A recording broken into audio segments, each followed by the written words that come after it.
कुछ लोगों को घूमना फिरना कितना ज़्यादा पसंद होता है ना, ट्रैवल करना, पूरी दुनिया को एक्सप्लोर करना।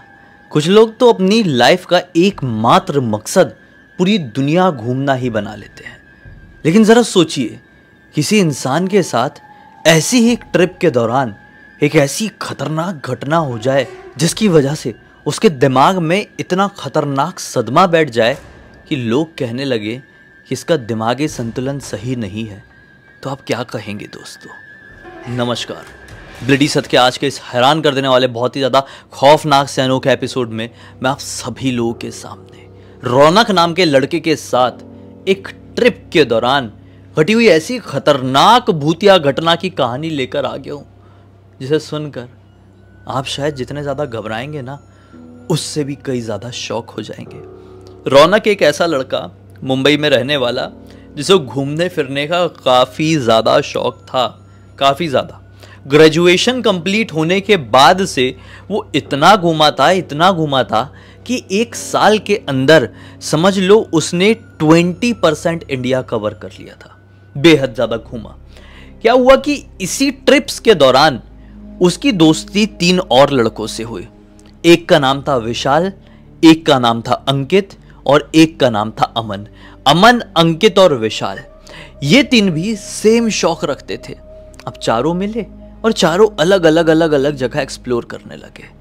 अब कमाल की बात यह है कि ये चारों अभी तक मनाली नहीं गए थे। मनाली जबकि कितना ज़्यादा फेमस जगह है, कहीं पे भी ट्रिप करने का लोगों के दिमाग में प्लान आता है तो लोग मनाली ही सबसे पहले जाने की सोचते हैं। ये लोग मनाली गए ही नहीं थे। एक दिन ऐसा होता है कि ये लोग प्लान करते हैं कि चलो मनाली जाएंगे। मनाली कैसे जाएंगे तो अपनी ही गाड़ी से। अमन जो था, उसके खुद के पास उसकी कार थी और अमन खुद दिल्ली का रहने वाला था। दिल्ली से मनाली कोई इतना भी दूर नहीं है, दूर है लेकिन इतना ज़्यादा भी दूर नहीं है जितना मुंबई दूर है। खैर, इन लोग एक पर्टिकुलर डेट डिसाइड करते हैं और उस पर्टिकुलर डेट में ये लोग मनाली पहुंच जाते हैं। मनाली को बढ़िया से एक्सप्लोर करते हैं, शिमला को एक्सप्लोर करते हैं, फुल एंजॉय करके अपने होटल से चेकआउट कर देते हैं। रात के तकरीबन 11 बजे के आसपास ये लोग मनाली से चंडीगढ़ के लिए अमन की गाड़ी से ही निकले। अब मनाली से चंडीगढ़ का रास्ता पहाड़ी रास्ता है, घुमावदार रास्ता है, घाटी वाला रास्ता है। लौट रहे थे, आराम से गाड़ी चल रही थी। अभी लगभग रात के 1:15 बज रहे थे। एक ऐसा रास्ता आया जो कि अंधा मोड़ जिसको कह सकते हैं, एकदम ब्लाइंड टर्न था। टर्न लेते हैं गाड़ी और गाड़ी नीचे उतर ही रही थी कि अचानक से गाड़ी अमन ही चला रहा था। अमन की नज़र पड़ती है एक पर्टिकुलर गाड़ी की तरफ, सामने खड़ी हुई एक गाड़ी की तरफ। वो गाड़ी के जो पार्किंग लाइट था वो बंद चालू हो रहा था। इन लोगों ने सोचा कौन है कौन नहीं।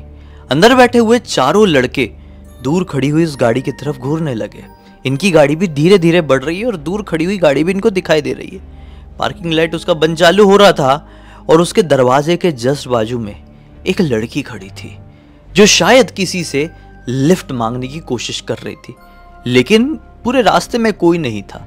पूरे रास्ते में एक उस लड़की की गाड़ी, एक इनकी गाड़ी जो कि उस लड़की की तरफ ही बढ़ रही है। अचानक से उस लड़की की नज़र इनकी गाड़ी की तरफ पड़ती है और ये लोग आपस में डिस्कस करना शुरू कर देते हैं कि उस लड़की के पास गाड़ी रोके या नहीं रोके। एक लड़का बोलता है कि मत रोकना, ऐसे लुटेरे वुटेरे भी होते हैं अनजान रास्ते में, अनजान सड़क में, ना ही रोको, बेहतर है बढ़ा चलो। एक दूसरा भी यही बोलता है कि मत रोकना भाई, लुटेरे वुटेरे का पता नहीं, लेकिन ऐसी जगहों में भूत प्रेत भी बहुत होते हैं, मत रोको। फिर एक बोलता है कि रोक देना चाहिए भाई, लड़की है, नॉर्मल से मॉडर्न लड़की दिखाई दे रही है, ये क्या भूत होगी? भूत ऐसे थोड़ी होते हैं कि अपनी कार में आएंगे, पार्किंग लाइट जला के लिफ्ट मांगने की कोशिश करेंगे। एक बोलता है कि यार इंसानियत तो है ही ना, रोक ही देना चाहिए। ऐसे इन लोगों की बहस चढ़ती है और ये अपनी गाड़ी की स्पीड बहुत स्लो कर देता है। लड़की भी वहाँ पे खड़ी थी और इंतज़ार करने लगती है एक्साइटमेंट के साथ कि वो लोगों ने अपनी गाड़ी इतनी स्लो क्यों कर दी है। यहाँ पर इनकी बहस चल रही है, वो लड़की अपने मतलब कब वो गाड़ी पहुँचे उसका इंतज़ार कर रही है। आखिरकार अमन ये डिसाइड करता है कि ठीक है, मैं उस लड़की तक गाड़ी लेके जाता हूँ और एक बार उससे पूछता हूँ कि उसको क्या हो गया है, क्या प्रॉब्लम है। फिर उस हिसाब से डिसाइड करेंगे लड़की को बैठाना है कि नहीं बैठाना है। अमन अपनी गाड़ी की स्पीड थोड़ी बढ़ा दिया और उस लड़की तक लेकर आया। लड़की जवान थी, सुंदर थी, पिंक कलर का वन पीस पहनी हुई थी, बेहद ही ज्यादा खूबसूरत पिंक कलर का वन पीस। अमन ने उसकी गाड़ी रोक दिया उस लड़की की तरफ और कांच नीचे किया। ये कांच की तरफ मतलब जिस तरफ कांच नीचे हुआ है, जिस तरफ लड़की खड़ी हुई है उस तरफ रौनक बैठा हुआ है। जैसे इन लोगों ने अपनी कांच नीचे की है ना, लड़की ने बड़ा खतरनाक वाला परफ्यूम लगाई हुई थी। उसकी परफ्यूम पूरे कार के अंदर ऐसी खतरनाक तरीके से घुसा है ना, मतलब उसका स्मेल कि मैं क्या बताऊं आप लोगों को। सब लोग पूरे मंत्रमुग्ध हो गए, जैसे कि मानो उस लड़की के वश में हो गए। अमन ने पूछा कि क्या हो गया। लड़की बोलती है मुझे मदद की ज़रूरत है, मेरी गाड़ी खराब हो गई है, प्लीज़ मुझे आगे तक छोड़ दीजिए। इतने में ही रौनक जोर से चिल्लाता है, अमन गाड़ी भगा, कुछ भी हो जाए गाड़ी मत रोक, भगा। और जैसे ही रौनक की ये बात अमन सुनता है, जोर का एक्सीलेटर दबाता है और नॉनस्टॉप गाड़ी इनकी भागने लगती है। अब अमन बोलता है कि भाई तूने ऐसा भगाने के लिए क्यों कहा। रौनक कुछ भी नहीं बोल पाता है। रौनक की बोलती पूरी तरीके से बंद थी और एक तरफ एक टक लगाए घबराए हुई नजरों के साथ रौनक घूरा जा रहा है, वो भगा रहा है। पीछे बैठे हुए दोनों लड़के भी बड़े हैरान हैं कि अभी अभी क्या हुआ। फिर अचानक से पीछे बैठे हुए लड़के भी कह देते हैं कि यार ऐसे नहीं भगाना चाहिए था। पहले तो मना कर रहे थे, फिर बोलने लगे कि नहीं यार ऐसे नहीं भगाना चाहिए था, हमारे अंदर की इंसानियत मर गई है क्या। शायद उस लड़की को किसी मदद की ज़रूरत थी और वो तो नॉर्मल लग रही थी, रोक देते तो अच्छा होता। रौनक से पूछने की कोशिश कर रहे हैं लेकिन रौनक अभी पूरी तरीके से ब्लैंक है। अब इतने में अमन जो गाड़ी चला रहा था, अमन कहता है कि तुम लोग सही कह रहे हो यार, एक बार गाड़ी घुमा लेते हैं। इसको पता नहीं कौन सा सांप सूंघ गया है, एक बार गाड़ी घुमा लेते हैं, यू टर्न मार लेते हैं और पूछ लेंगे उस लड़की को क्या ज़रूरत थी। अब ये यू टर्न मारने के लिए थोड़ी सामने एक चौड़ी रोड ढूंढ ही रहा है। चौड़ी रोड आने से जस्ट पहले इनको सामने की तरफ सेम टू सेम उसी हुलिये में एक गाड़ी दिखाई देती है।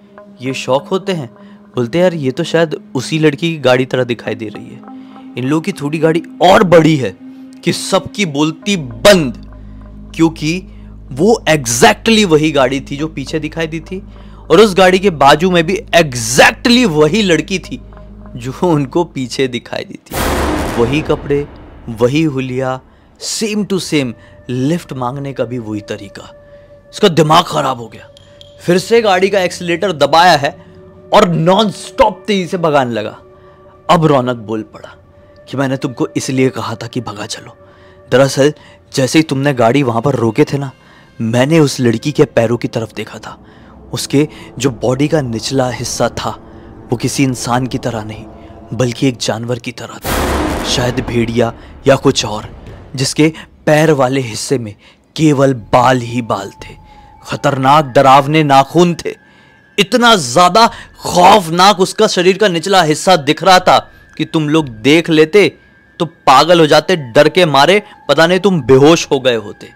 अब ये चीज सिर्फ और सिर्फ रौनक ने देखा था। रौनक का ये बोलने के बाद तीनों लोगों की सिट्टी पिट्टी गुल हो गई।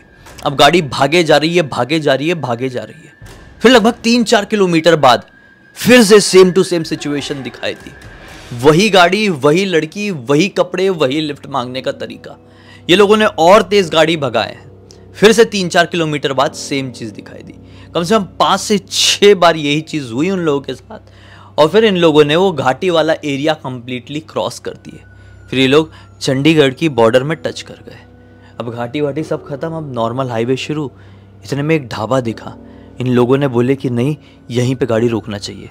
गाड़ी रोके हैं और तीनों चारों ने एक एक बियर ऑर्डर किए और ज़ोर ज़ोर से अपने मुंह पे बाने मारने लगे, क्योंकि अभी जो एक्सपीरियंस किए वो अविश्वसनीय था।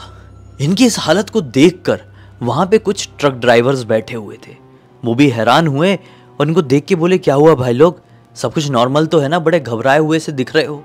अब घबराहट में अमन ने ये बात जो कुछ भी उन लोगों के साथ अभी अभी हुआ उन ट्रक ड्राइवर्स को बता दिया। अचानक से एक ट्रक ड्राइवर जैसे उनकी पूरी बात सुना, हड़बड़ाते हुए अपने ट्रक की तरफ बढ़ा और अंदर से एक न्यूज़पेपर निकाल कर लेकर आया। ये लगभग 15 या 20 दिन पुराना न्यूज़पेपर था और जैसे उसने न्यूज़पेपर का फ्रंट हिस्सा खोला तो उसे देखकर ये चारों की सिट्टी पिट्टी गुल और इनमें से खासकर रौनक। इस न्यूज़पेपर के फ्रंट पेज में वही गाड़ी की तस्वीर थी, लेकिन चकनाचूर हालत में। वही लड़की मृत अवस्था में दिखाई दे रही थी। जिसे कोई जानवर ने खा गया हो। अब ट्रक ड्राइवर ने बताया कि दरअसल ये 15-20 दिन पहले का ही न्यूज़पेपर है, देख लो। हुआ यूं कि ये लड़की मनाली से चंडीगढ़ को लौट रही थी अपनी गाड़ी से, लेकिन किसी वजह से उसकी गाड़ी वहाँ की खाई में स्लिप कर गई। उस समय शायद लड़की को कुछ हुआ नहीं था, लेकिन वहाँ पे कोई जंगली जानवर आया और लड़की के शरीर के निचले हिस्से को खाकर वहीं पर ख़त्म कर दिया। फिर सुबह सुबह पुलिस वाले वहाँ पे पहुँचे, किसी की नज़र पड़ी होगी, पुलिस वाले वहाँ पे पहुँचे, गाड़ी को बाहर निकाला गया और लड़की की आधी शरीर को। उसके बाद से वो लड़की इन 15 दिनों में 2-3 बार मुझे भी ऐसे ही लिफ्ट मांगते हुए दिखाई दी उस रास्ते में, लेकिन मैंने कभी रोका नहीं। सच बता रहा हूँ, जिस रात को भी मुझे दिखाई दी ना, उस रात को मुझे ठीक से नींद भी नहीं आई। जैसे ये बात रौनक ने सुना, वहीं पर बेहोश हो गया। ये लोग घबरा गए और उसे जल्दी जल्दी उठाए हैं, गाड़ी में डाले हैं, हॉस्पिटल लेके गए। हॉस्पिटल में जब उसको होश आया तो अपने दिमाग की सही स्थिति में नहीं था। बार बार चिल्ला रहा था, देखो वो जानवर लड़की यहाँ पे भी आ गई, मुझे खा जाएगी। देखो वो जानवर लड़की यहाँ पे भी आ गई है, मुझे मार डालेगी। भागो यहाँ से भागो, उसको लिफ्ट मत दो। ये सारी बातें सुनकर हॉस्पिटल में डॉक्टर्स ने भी कह दिए कि अब इसका दिमागी संतुलन ठीक नहीं रहा, इसका इलाज अब किसी एक साइकाइट्रिस्ट के पास से होना चाहिए। आज लगभग इस घटना को 5 साल बीत चुके हैं। 5 साल से उसका इलाज ही चल रहा है, लेकिन वो ठीक अभी भी पूरी तरीके से हुआ नहीं है। बैठा रहता है शांत शांत, फिर अचानक से उठ के चिल्लाने लगता है, वो आ गई, मुझे मार डालेगी, वो मुझे खा जाएगी। फिर थोड़ी देर बाद नॉर्मल हो जाता है, लेकिन अभी भी उसके घर वालों को उम्मीद है कि हमारा लड़का रौनक जल्द ही ठीक हो जाएगा। वापस से पूरी दुनिया घूमने का शौक उसके मन में जागेगा। घर वाले सोचते हैं कि ना रहे हमारे साथ, पूरी दुनिया घूमते रहे, लेकिन कम से कम नॉर्मल तो रहे। क्या कर सकते हैं, इस पूरी घटना की जानकारी किसी और ने नहीं बल्कि अमन ने मुझे इंस्टाग्राम पर लिख कर भेजा। बोला कि भाई पूरी दुनिया को बताइए, ऐसी चीज़ें भी एग्जिस्ट करती है। कभी आपके साथ भी ऐसी कोई घटना घट जाए तो उससे इतना ज़्यादा भी ना घबराएं कि उसका असर सीधे आपके दिमाग पर पहुंच जाए और आपका दिमागी संतुलन फिर ठीक ना हो पाए। उम्मीद करता हूं कि आज की इस कहानी के जरिए आप लोगों को कोई ना कोई सीख जरूर मिली होगी। तो अब तक इस वीडियो को देखे हैं तो लाइक जरूर कर देना, चैनल को सब्सक्राइब करके बेल आइकन दबा के ऑल के ऑप्शन में क्लिक करना, क्योंकि इसी तरह के हैरान कर देने वाली खौफनाक वीडियोस डेली आप लोगों के सामने लेके आता रहता हूं। इंस्टाग्राम की लिंक इस वीडियो के डिस्क्रिप्शन बॉक्स मिल जाए, क्लिक करके डायरेक्टली वहां पर पहुंच जाना। और इसी तरह की कोई भी कहानी, टॉपिक या जानकारी आप लोगों के पास भी है तो लिख भेजना। हो सकता है मेरा अगला वीडियो कल आप लोगों के हिसाब से ही बन रहा हो। तो चलिए कल फिर से मिलता हूं, तब तक के लिए बहुत बहुत धन्यवाद। आपका दिन शुभ हो।